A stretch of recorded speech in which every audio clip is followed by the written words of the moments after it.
Mari kita mengambil waktu teduh sebentar.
Mari kita bangkit berdiri.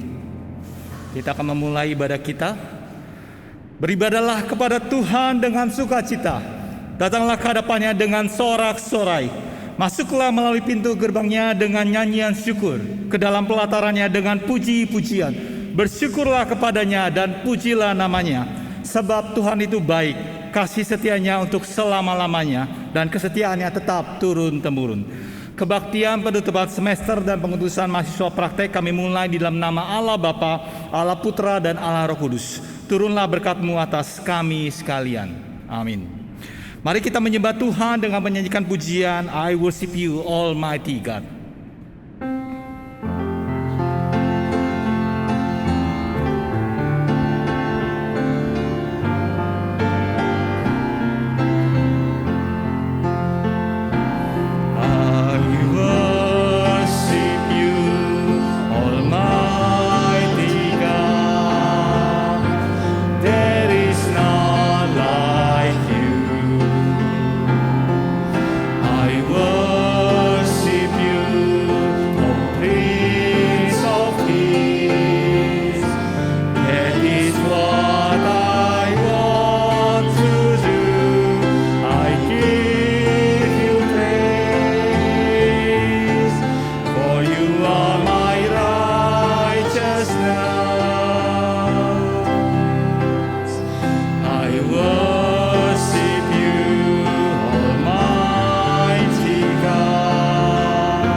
Dengarlah firman Tuhan yang menjadi landasan ibadah kita pada hari ini. Bertandinglah dalam pertandingan iman yang benar dan rebutlah hidup yang kekal. Untuk itulah engkau telah dipanggil dan telah engkau ikrarkan ikrar yang benar di hadapan banyak saksi. 1 Timotius 6 ayat 12. Jemaat dipersilakan duduk kembali. Sebelum kita memasuki doa pengakuan dosa, marilah kita menyanyikan lagu Sebenarnya Ku Tak Layak.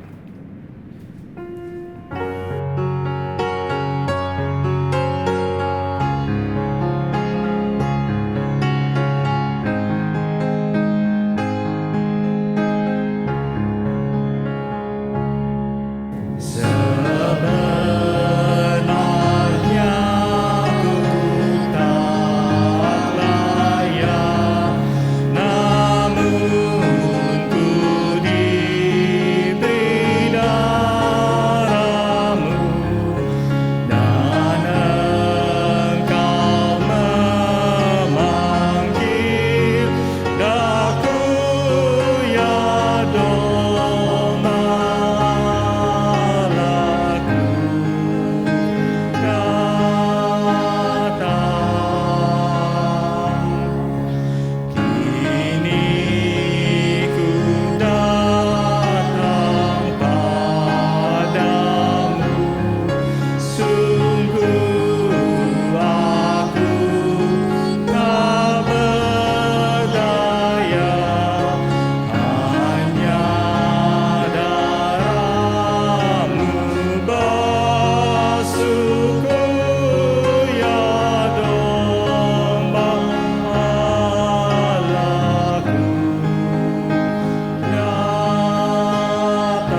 mengambil waktu teduh sebentar untuk berdoa secara pribadi kepada Tuhan, untuk memohon pengampunan atas segala dosa dan pelanggaran kita.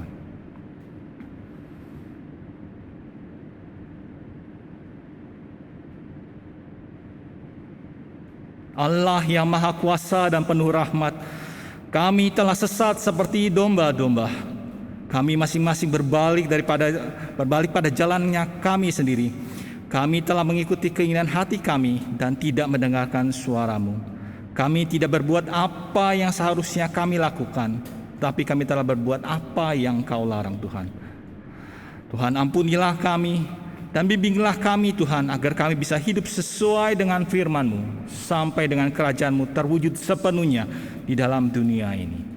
Di dalam nama Tuhan Yesus penebus dan juru selamat kami berdoa. Amin. Dengarkanlah berita pengampunan dari Tuhan yang diambil dari Mazmur 103 ayat 10 sampai dengan ayat ke-12.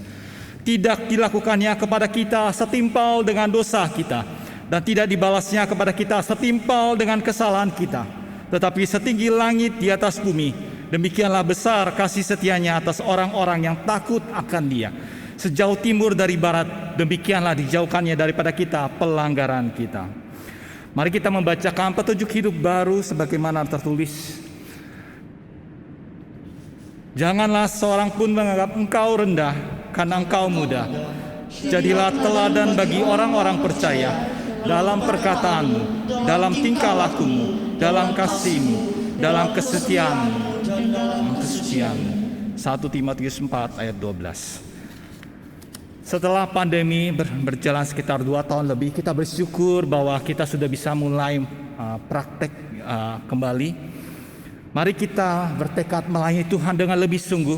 Karena itu mari kita menyanyikan pujian, "Oh Yesus, aku berjanji," sebagai tekad kita untuk melayani Tuhan dengan lebih baik lagi.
Dipersilahkan bangkit berdiri bersama dengan umat Tuhan di sepanjang abad. Mari kita ikrarkan pengakuan iman rasuli yang berbunyi sebagai berikut.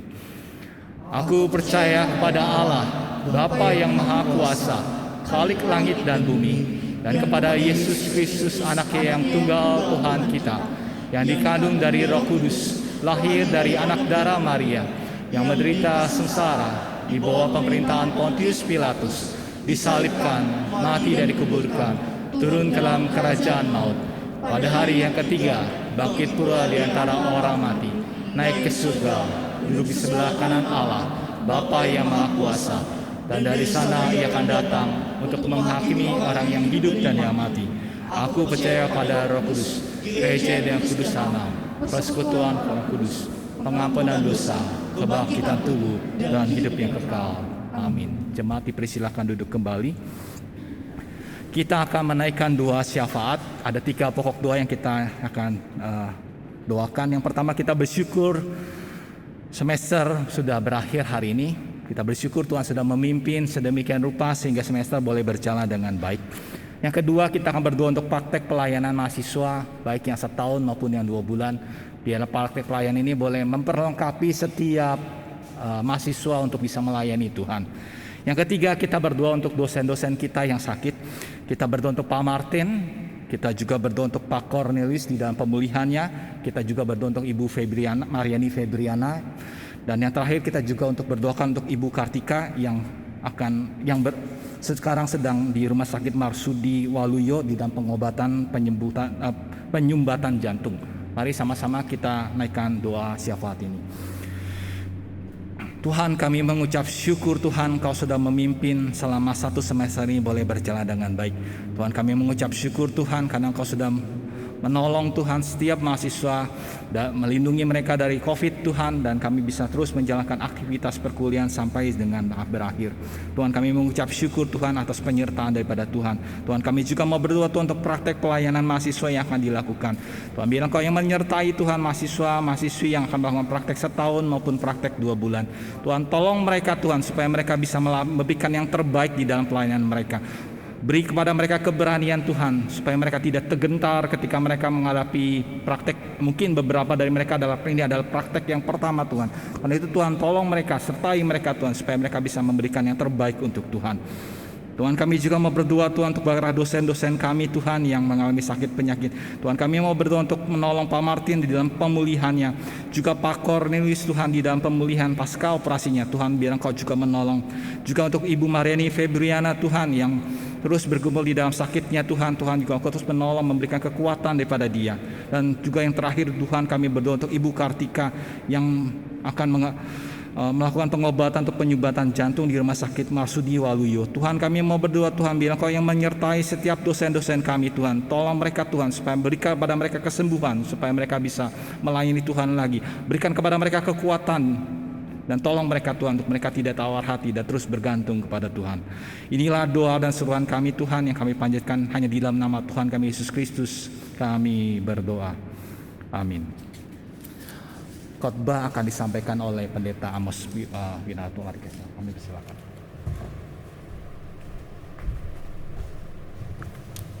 Selamat pagi saudara yang kasih Tuhan. Kita bersyukur karena pagi hari ini kita akan kembali belajar kebenaran firman Tuhan. Saya mengajak kita membuka satu bagian firman Tuhan dari surat Paulus kepada rekannya Timotius. 2 Timotius pasal 1 ayat 3 sampai 18. 2 Timotius 1 ayat 3 sampai dengan ayat yang ke-18.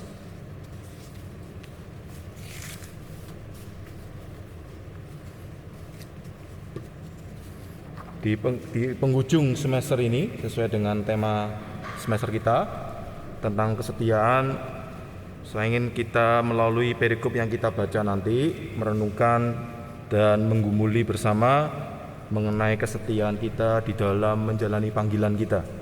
Ya, sehingga makanya saya berikan judul khotbah saya itu setia dalam panggilan.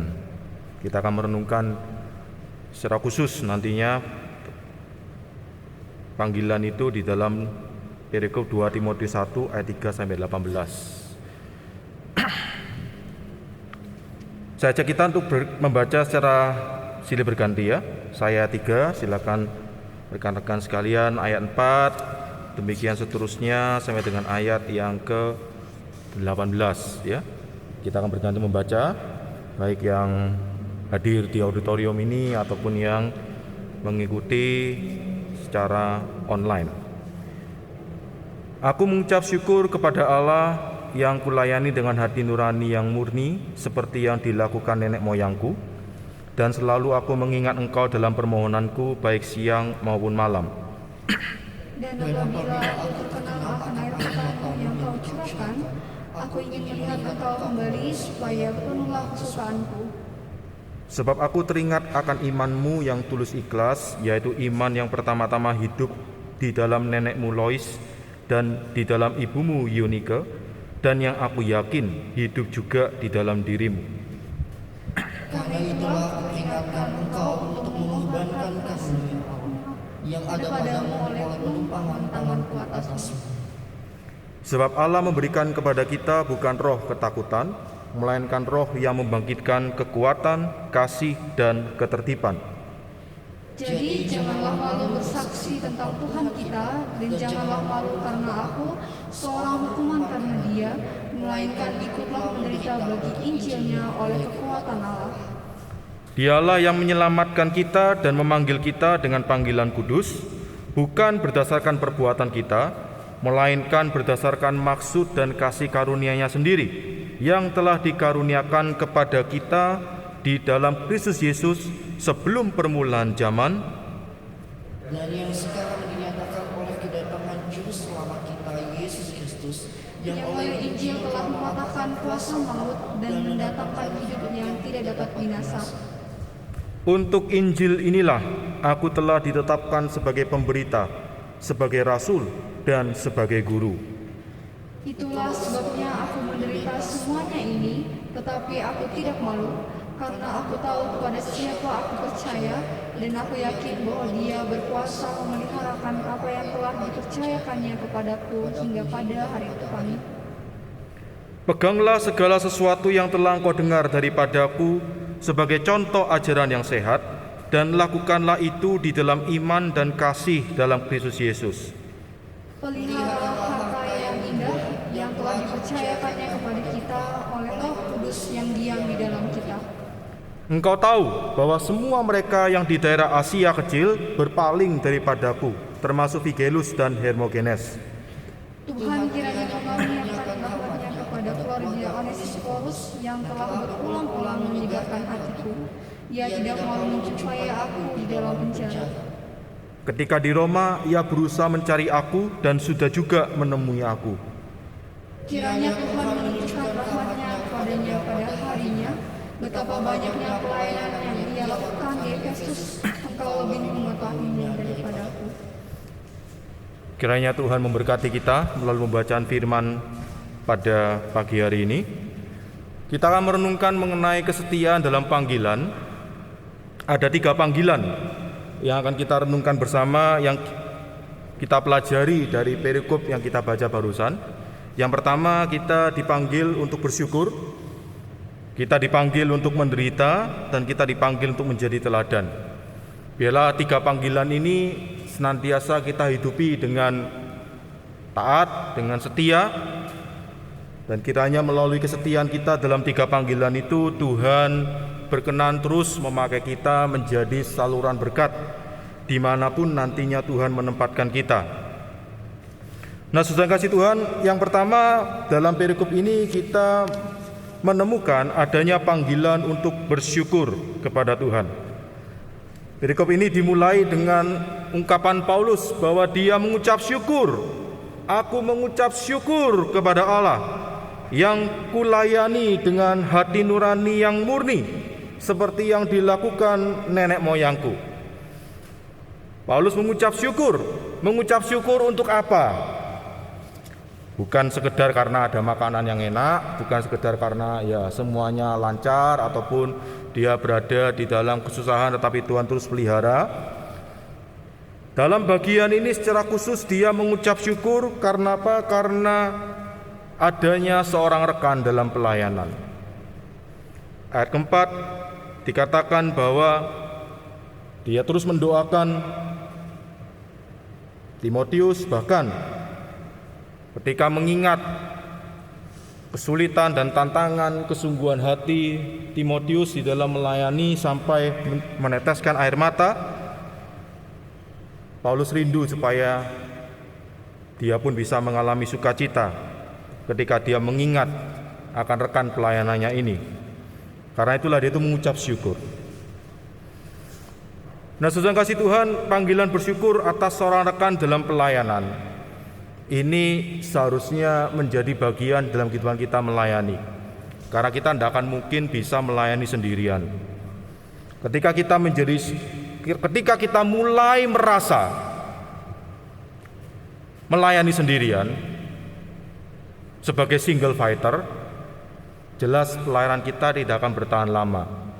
Kita akan mudah menjadi burnout, menjadi stres, menjadi tertekan, dan seterusnya. Sehingga di dalam panggilan untuk bersyukur ini kita perlu untuk melihat ada dua ekstrem. Yang pertama, kita mungkin memang tidak mau mencari, ya. Kita memang tidak mau mencari. Atau juga ekstrem yang lain, kita memang tidak mau dicari. Karena ada kemungkinan kita mendasarkan kebanggaan kita ketika kita ini bisa melakukannya semua sendiri. Kita menunjukkan kehebatan kita ketika kita merasa bahwa oh, ini saya bisa lakukan sendiri semuanya kok. Saya tidak perlu bantuan orang lain. Nah, saudara kasih Tuhan, ketika kita mulai merasakan seperti begitu, sebetulnya kita sudah berada di dalam jalur untuk tidak setia di dalam pelayanan kita. Karena ini sebetulnya menunjukkan kita lebih mengandalkan diri kita sendiri dibandingkan kita mengandalkan Tuhan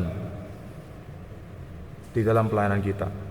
Nah, sehingga di dalam panggilan bersyukur ini kita diingatkan supaya di dalam pelayanan apapun yang kita lakukan, untuk kita selalu bersyukur ketika itu ada rekan di dalam pelayanan kita. Bukan karena kita tidak mau mencari, bukan karena kita tidak mau dicari, karena selalu pasti akan disediakan itu rekan itu. Nah, yang jadi masalah adalah yang Paulus gambarkan di dalam ayat yang kelima, bagaimana sekarang ketika kita meresponi terhadap rekan-rekan pelayanan yang Tuhan tempatkan di dalam kehidupan kita. Karena pada umumnya Tuhan itu pasti akan menempatkan kita melayani itu tidak sendirian. Akan ada rekan, apakah rekan sejawat, ya, sama-sama hamba Tuhannya, ataukah rekan dari jemaat-jemaat. Bagaimana kita meresponinya? Apakah kita meresponinya dengan positif? Apakah kita meresponinya dengan satu sukacita? Nah, seringkali yang terjadi adalah belum kita itu memilih-milih rekan pelayanan yang Tuhan tempatkan bagi kita. Ketika kita merasa, aduh kok sepertinya ini gak cocok ini buat saya, kita sudah mulai ogah untuk bersama-sama kita itu melayani. Sehingga kebersamaan dalam pelayanan itu lebih didasarkan kepada kecocokan kita, bukan kepada tujuan pelayanan itu dilakukan bersama. Memang seringkali ya secara manusia kita tentu ingin bisa melayani bersama-sama dengan orang yang ya cocok dengan kita, bukan? Tetapi pada kenyataannya dalam pelayanan kita di gereja, ya kita tahu bahwa secara teologis gereja itu adalah tempat orang-orang yang tidak sempurna, ya, bukan orang-orang yang suci semua. Orang-orang berdosa itu tempatnya di gereja. Sehingga mau tidak mau, ya, secara teologis dan secara sosiologis kita pasti akan bersinggungan dengan orang-orang yang macam-macam. Dan seringkali Tuhan memang menempatkan kita di tempat-tempat yang ya kita akan berhadapan dengan orang-orang yang sulit.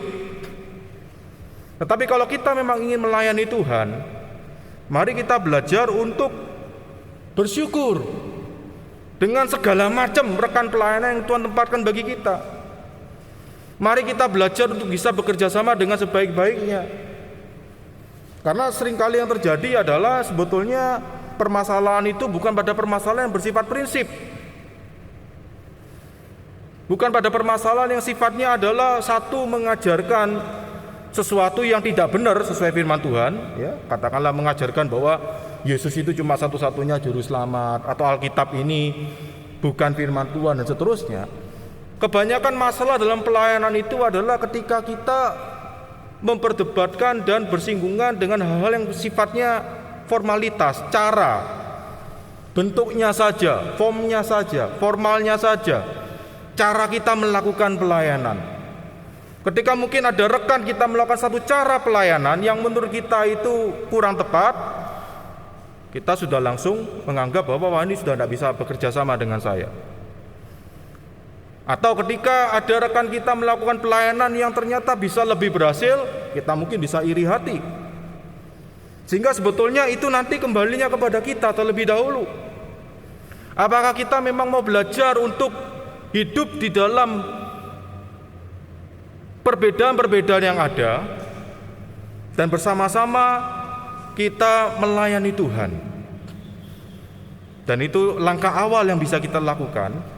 Seperti yang Paulus ungkapkan di dalam perikop ini adalah kita belajar bersyukur untuk segala macam rekan pelayanan yang Tuhan tempatkan di dalam hidup kita. Karena tanpa ucapan syukur itu tidak akan mungkin kita itu bisa melayani bersama-sama.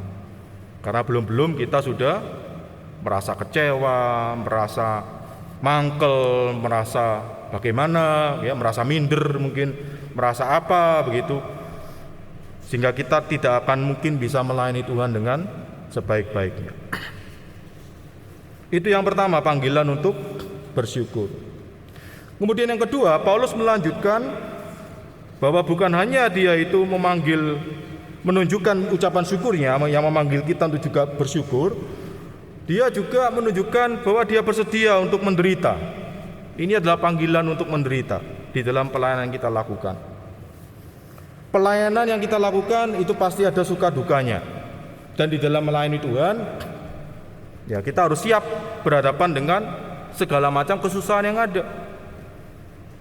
Karena itulah dikatakan di dalam ayat yang ke-6, Paulus melanjutkan, karena itulah kuperingatkan kepadamu, ya, untuk mengobarkan karunia Allah yang ada padamu oleh penumpangan tanganku atasmu. Maksudnya apa? Maksudnya adalah bahwa Timotius diingatkan bahwa dia ini sudah diberikan kesempatan, anugerah, karunia, dan kemampuan untuk melayani Tuhan. Gunakan itu sebaik-baiknya. Karena apa? Karena ada orang yang mau melayani tetapi tidak Tuhan berikan kesempatan untuk melayani. Itu bisa terjadi, ya. Ada orang ingin melayani tetapi Tuhan tidak sediakan itu kesempatan untuk melayani. Ada juga orang yang diberikan kesempatan melayani tetapi ya tidak melayani dengan sebaik-baiknya. Itu pun juga ada. Nah, sehingga Paulus mengingatkan bahwa diawali, ayo, kesempatan yang ada, kemampuan-kemampuan yang sudah diberikan Tuhan kepada kita, gunakan itu dengan sebaik-baiknya. Bahkan ketika kita pun harus menderita, ya, untuk itu. Makanya ayat 7 dilanjutkan, sebab Allah memberikan kepada kita bukan roh ketakutan, melainkan roh yang membangkitkan kekuatan, kasih, dan ketertiban. Artinya apa? Bahwa mari kita ini melayani Tuhan, walaupun itu susah, bersusah-susah, itu kita lakukan dengan berani. Bukan dengan rasa takut, bukan dengan rasa minder, bukan dengan rasa tidak percaya diri. Kenapa? Karena kita mempercayakan hidup kita kepada Tuhan.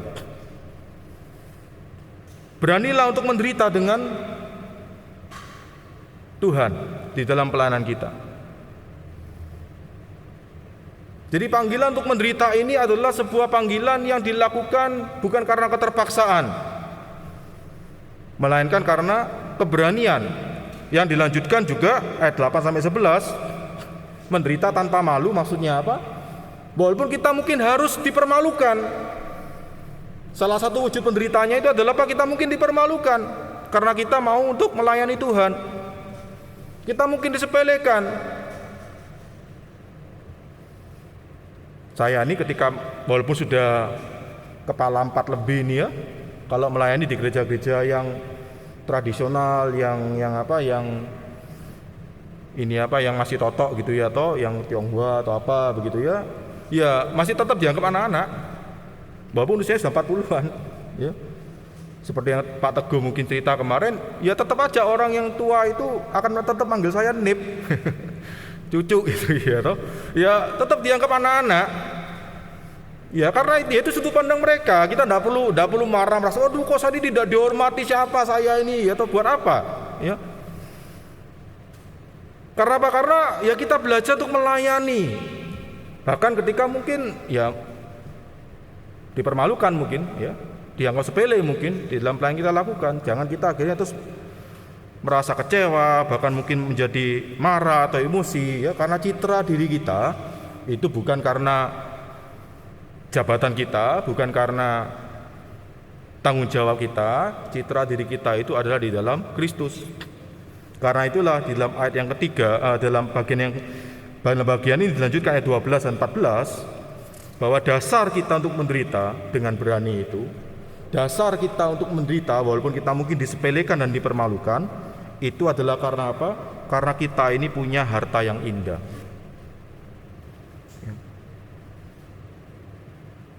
Ayat 14 secara khusus dikatakan, peliharalah harta yang indah yang telah dipercayakan kepada kita oleh Roh Kudus yang diam di dalam kita.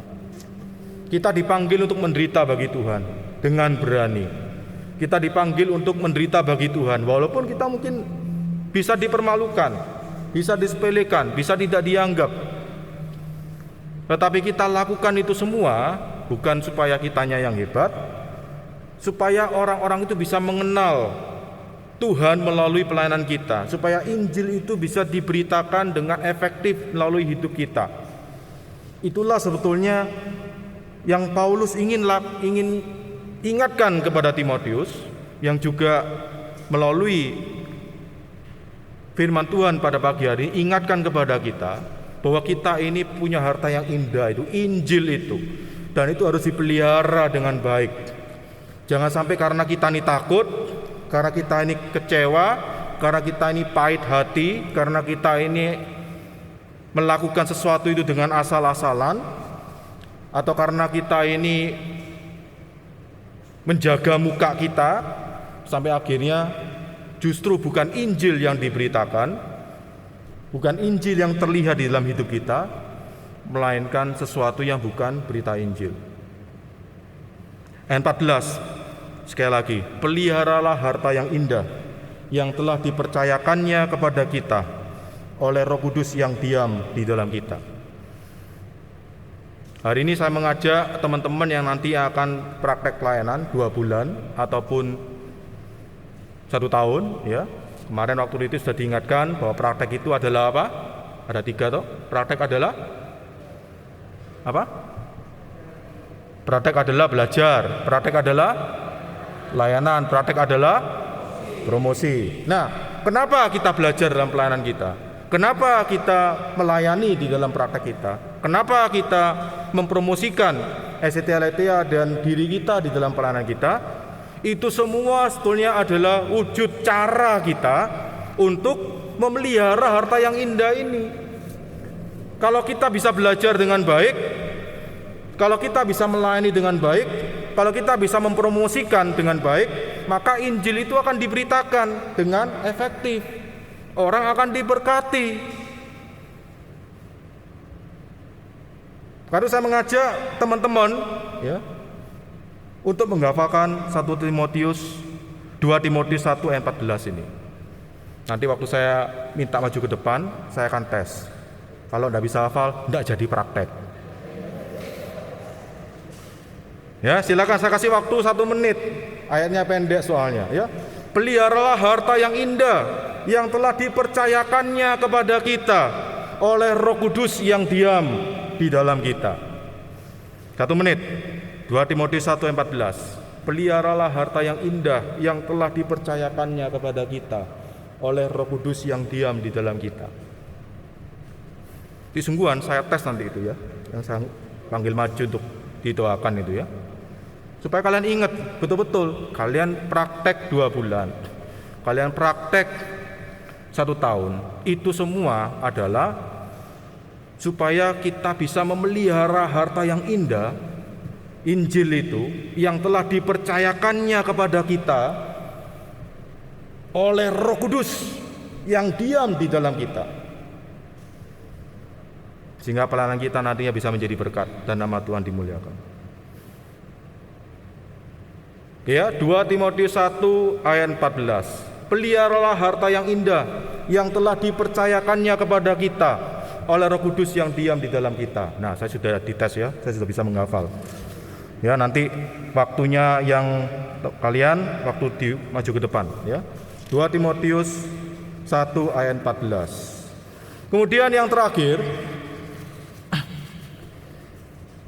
bukan hanya panggilan untuk bersyukur rekan pelayanan, bukan hanya panggilan untuk menderita dengan berani, dengan tanpa rasa malu, melainkan karena Injil yang sudah dipercayakan kepada kita, harta yang indah itu, ada juga panggilan untuk menjadi teladan. Secara khusus panggilan untuk tidak menjadi teladan yang buruk, melainkan teladan yang baik. Ayat 15, Paulus mengingatkan bahwa ada orang-orang yang lebih memilih meninggalkan dia. Ya, ini bukan teladan yang baik. Meninggalkan pelayanan, ya, mengikuti kemauannya sendiri.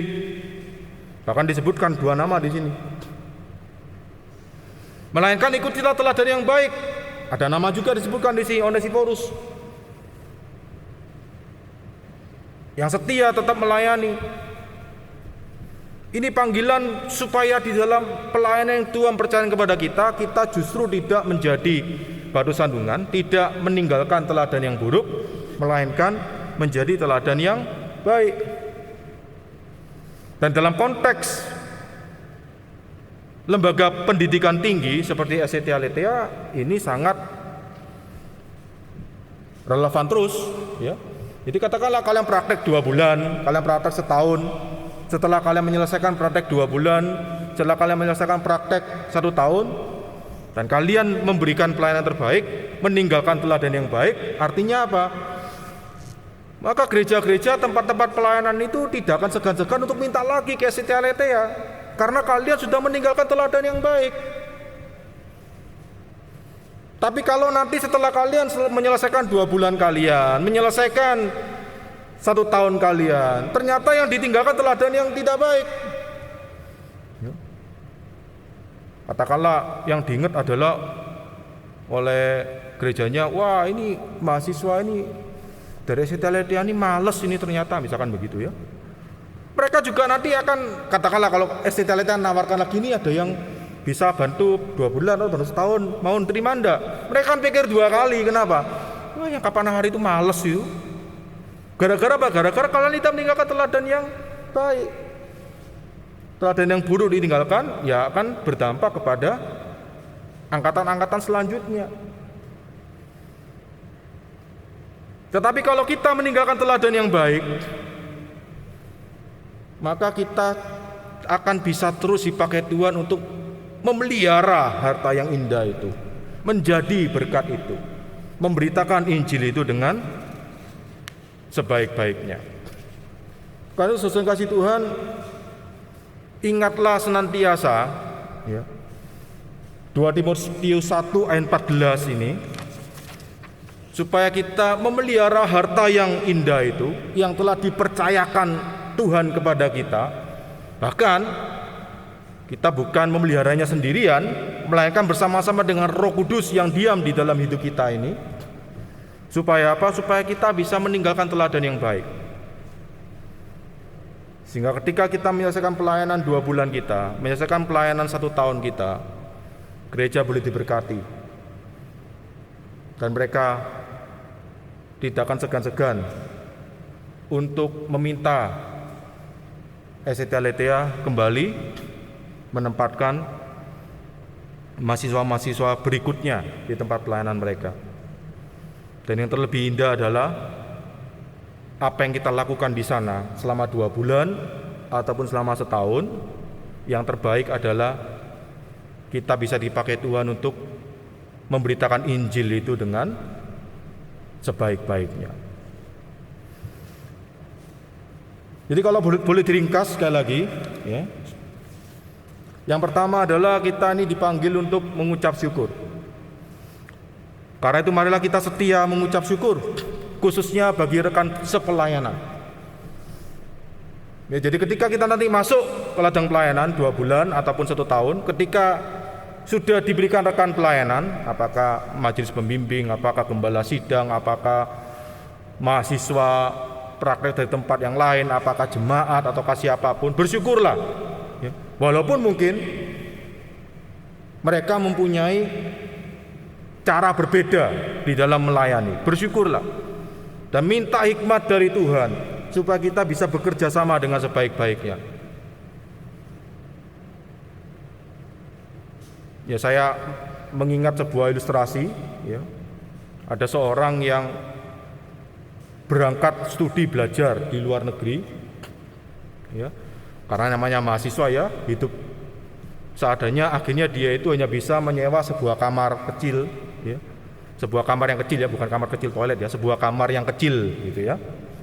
Nah, ketika dia masuk di sana, ya, ternyata karena ini kan tempat sewanya itu kan ya biasa-biasa aja, ya, karena murah, ya, toh. Jadi di sana itu ternyata banyak tokek. Ya. Jadi tiap malam itu dia itu di malam pertama itu susah tidur. Kenapa? Karena tokek itu tiap malam di sana. Wah, dia itu pusing gimana ini, mau cari tempat yang lebih baik, nah mungkin bisa bayar. Akhirnya bagaimana? Ya, cari tokeknya satu dibuang, besok ada lagi gitu, ya, toh. Akhirnya dia belajar untuk menikmati. Ya, dianggap tokeknya itu jadi irama pengantar tidur gitu, ya, toh. Dan ketika dia mengubah perspektif itu, ya dia bisa tidur akhirnya. Saudara, ini sesuatu yang hukum alam yang ada di dunia ini, bukan? Bahwa perspektif kita itu ya menentukan sikap kita. Ya sama juga, apalagi ketika kita mau melayani Tuhan. Kalau orang-orang dunia saja bisa beradaptasi, ya, di dalam kondisi yang susah sekalipun, apalagi kita anak-anak Tuhan yang katanya punya Tuhan di dalam hidup kita. Kalau kita sulit untuk beradaptasi, mari kita berdoa kepada Tuhan. Jangan kita terus menumbuh kembangkan yang namanya generasi stroberi atau generasi snowflake itu. Dan salah satu caranya gimana? Belajar untuk bersyukur. Pertama kali ketika kita masuk pelayanan dan kemudian kita sudah disandingkan dengan rekan-rekan pelayanan, apapun kedudukan mereka, masuklah di dalam kamar, berdoalah, Tuhan terima kasih karena saya diberikan rekan pelayanan. Tolong saya bisa bekerja sama dengan baik supaya melalui pelayanan kami bersama nama Tuhan dimuliakan. Jangan langsung merasa aduh minder, atau jangan langsung merasa aduh bagaimana atau iri atau apa begitu, ya. Melainkan bersyukurlah kepada Tuhan.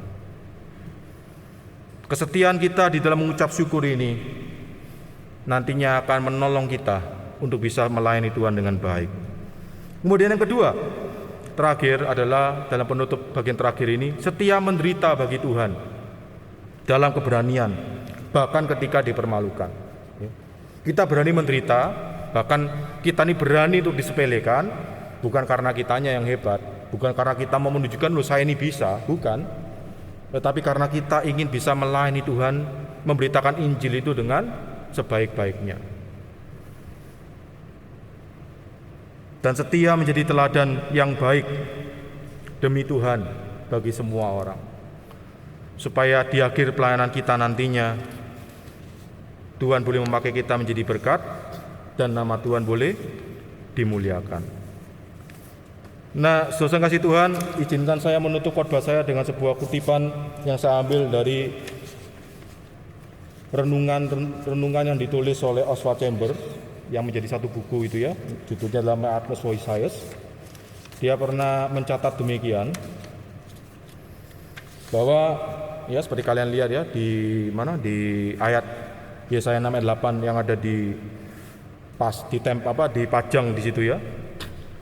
Oswald Chambers mengingatkan bahwa sebetulnya ayat itu ya, ketika Tuhan itu bertanya, siapakah yang akan kuutus dan siapakah yang mau pergi untuk aku, itu bukan secara spesifik ditujukan kepada Yesaya. Itu ditujukan untuk semua orang. Makanya Oswald Chambers mengatakan apa? God did not direct his call to Isaiah. Ketika Tuhan bertanya, siapakah yang akan kuutus, siapakah yang mau pergi untuk aku, itu bukan Tuhan itu tanya langsung kepada Yesaya. Karena kalau tanya langsung pasti pertanyaan adalah apa? Kamu mau tidak pergi untuk aku? Kamu mau tidak saya utus? Aku utus. Kan mestinya begitu. Makanya Oswald Chambers mengingatkan, itu sebetulnya pertanyaan yang ya Tuhan bertanya untuk semua. Dan kebetulan pada saat itu Yesaya yang mendapatkan penampakan itu, Yesaya ikut mendengar. Akhirnya dikatakan Isaiah overheard God saying, "Who will go for us?" The call of God is not just for a select few. Dalam hal ini khusus untuk Yesaya, bukan. Yesaya itu cuma ya mendengar aja ketika itu ditanyakan. The call of God is not just for a select few, but for everyone. Whether I hear God's call or not depends on the conditions of my ears. Kenapa kok Yesaya itu bisa mendengar? Karena dia memang sedang fokus. Dia mengalami perjumpaan dengan Tuhan. Walaupun pertanyaan itu ditujukan untuk semua, yang bisa mendengar adalah mereka yang memang fokus, yang mengalami perjumpaan dengan Tuhan. Makanya Oswald Chambers melanjutkan di kalimat terakhir, and exactly what I hear depends upon my spiritual attitude. Kenapa Yesaya bisa menjawab? Karena dia mendengar pertanyaan itu. Kenapa Yesaya bisa mendengar pertanyaan itu? Karena dia sedang mengalami perjumpaan dengan Tuhan. Siang hari ini firman Tuhan diberitakan untuk semua. Ada panggilan untuk bersyukur, adalah panggilan untuk menderita, ada panggilan untuk menjadi teladan. Tetapi yang bisa mendengarnya dengan baik, yang kemudian bisa juga meresponinya dengan baik, adalah tergantung pada jawaban pertanyaan ini. Apakah pada saat ini diberitakan untuk semua, saudara juga mengalami perjumpaan dengan Tuhan, sehingga kita bisa menjawab, ya Tuhan, aku bersedia menjalani panggilan ini dan setia melakukannya. Mari kita berdoa. Bapa di surga, firman-Mu sudah diberitakan.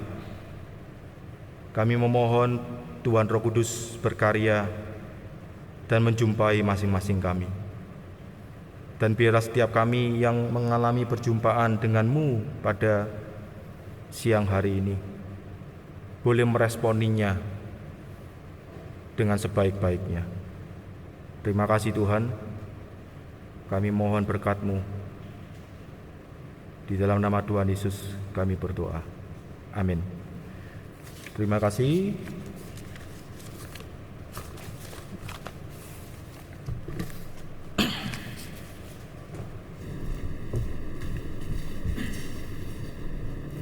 Mari kita meresponi firman Tuhan dengan menyanyikan pujian Mereka Pelukan. Biarlah kata-kata di dalam teks lagu ini bisa mengingatkan kita akan pentingnya pelayanan kita bagi orang-orang di sekitar kita.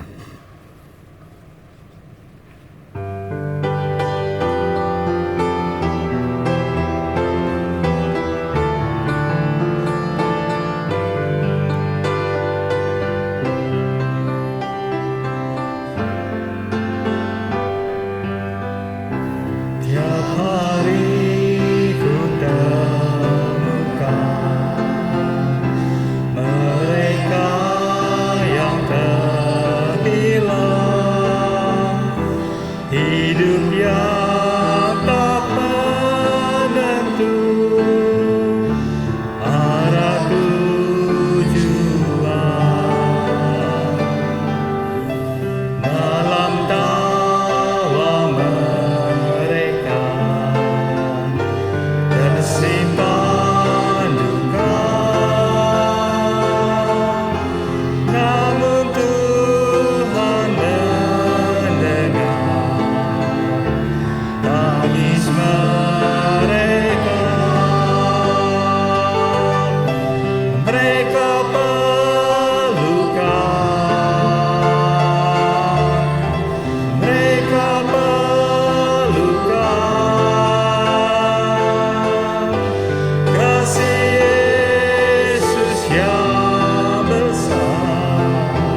yang kedua.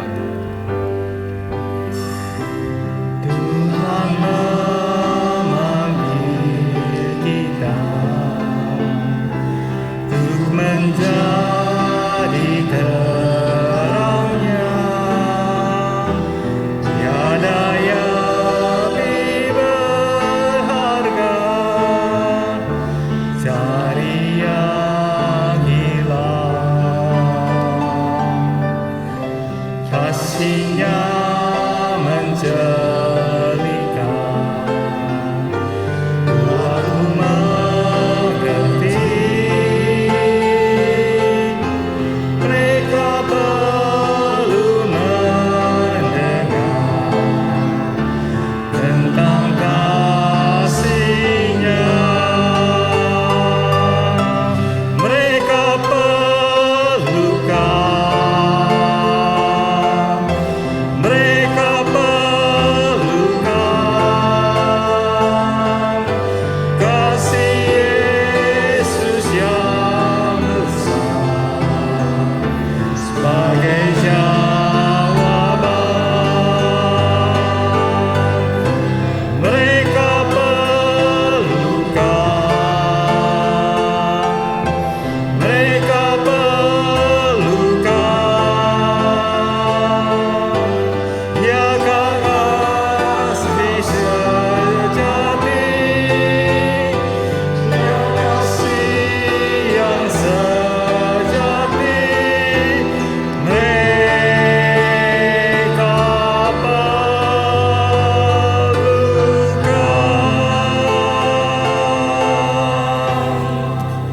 Waktu selanjutnya saya serahkan Pak Amos.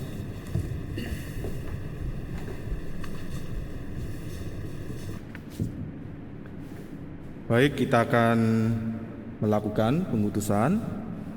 Sebelum saya akan mengutus baik yang 2 bulan atau yang 1 tahun, saya mengundang untuk berdiri teman-teman yang akan melewati masa 2 bulan, bulan Juni ataupun bulan Juli, ya, baik di kampus ataupun di rumah, gitu ya. Bisa berdiri dulu. Kami akan berdoa untuk kalian terlebih dahulu. Silakan. Yang tidak praktek 2 bulan, yang tidak praktek setahun, ya, yang nantinya bulan Juni ini pulang ataupun di kampus, atau nanti bulan Julinya akan semuanya ada di kampus. Bisa berdiri dulu. Berdiri aja di tempat. Silakan berdiri di tempat. Ya, kami mau berdoa untuk kalian. Udah, jangan ada yang ketinggalan. Ya. Baik, saya akan berdoa untuk kalian.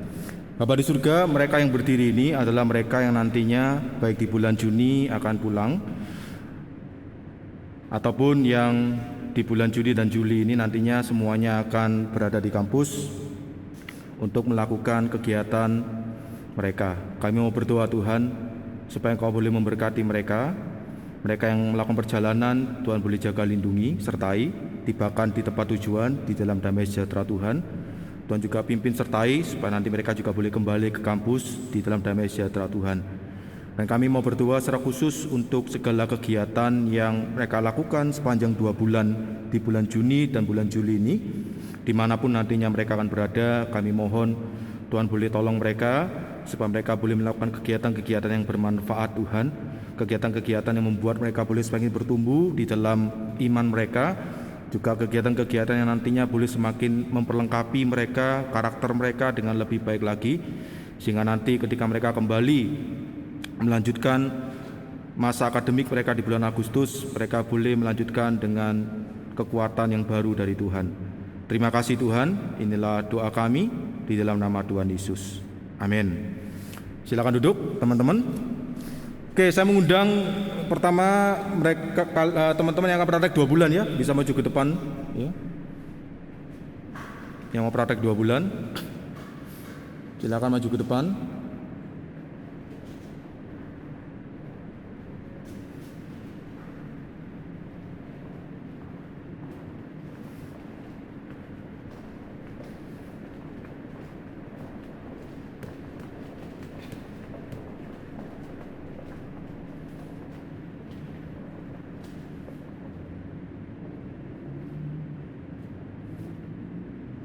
Oke, ada yang ketinggalan? Ada yang masih di toilet? Nggak ada? Oke. 2 Timotius 1 ayat 14. 1, 2, 3.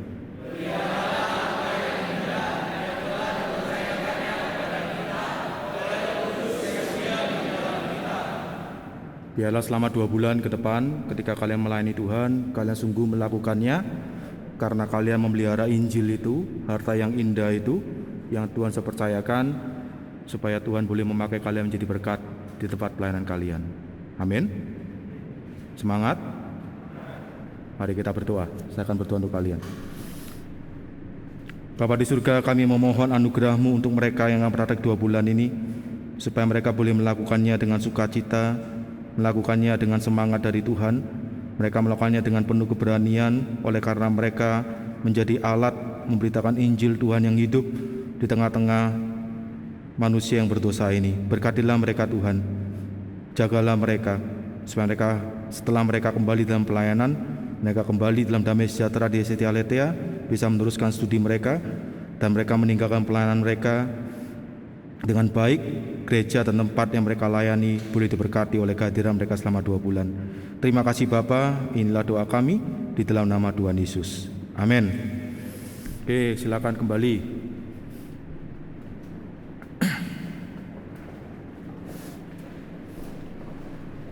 Sekarang saya mengundang yang praktek setahun.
Mari jemaat sekalian kita bangkit berdiri, kita akan mengembalikan segala hormat pujian kepada Tuhan.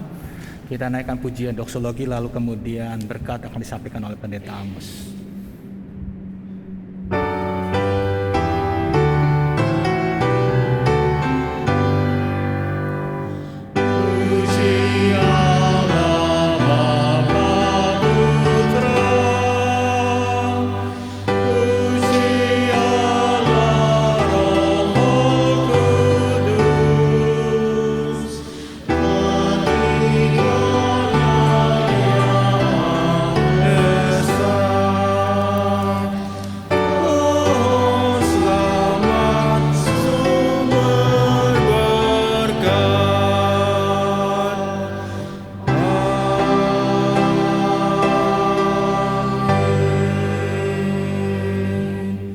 Saudara kasih oleh Tuhan, mari kita mengarahkan hati kita kepada Tuhan sumber segala berkat itu.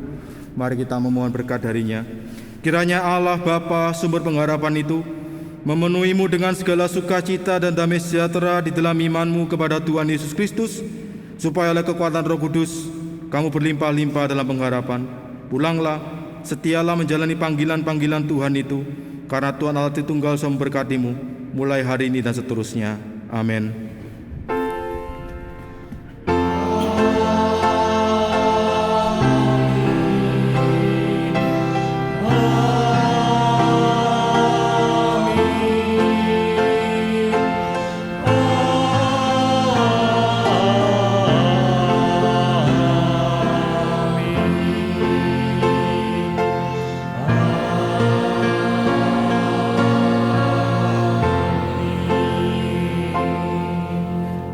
Silakan duduk, doa teduh, ibadah selesai.